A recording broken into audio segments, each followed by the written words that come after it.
продължаваме да си изграждаме държавата.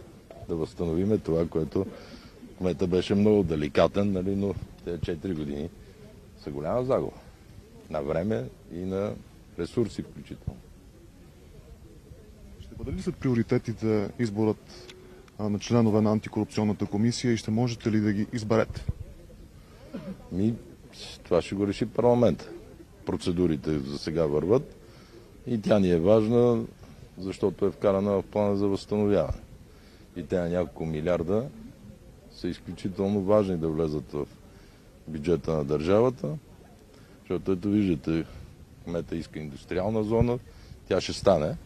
Дали следващата седмица или последващата, чакам Томислав да ми каже кога ще е готов. Кметовете си искат пътища, зали, стадиони, индустриални зони, училища, детски градини. Те нямат време. Те са на средата на мандата. До година трябва да дадат резултати, за да могат да ги преизберат хората. А очаквате ли президента да одобри главния секретар и шефа на ДАНС? Аз мисля, че в случая премиера Желязков показва институционалност. В момента, в който му беше изпратено писмото, го съгласува и беше назначен.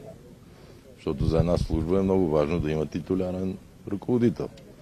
МВР вече колко месеца работи без титулярен ръководител, ДАНС, посланниците.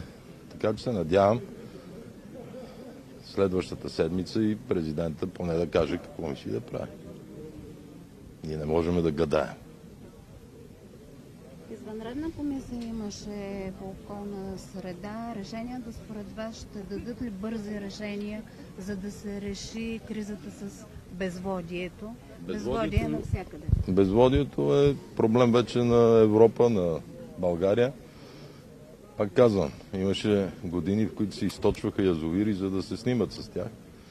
Имаше години, в които кметове буквално съсипаха проекти в ВиК сектора.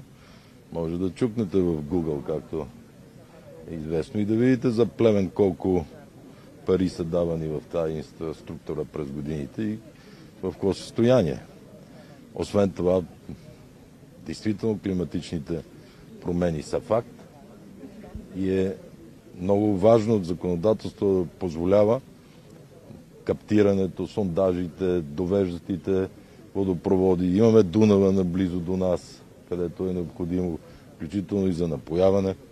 Така че мисля, че с дружни усилия и виждайки заплахата от безводието, което няма да е тая година, да кажеш до година, всички прогнози са, че такъв ще е климата в следващите години. Така че се надявам на работа на правителството, а парламента да направи това, което е необходимо.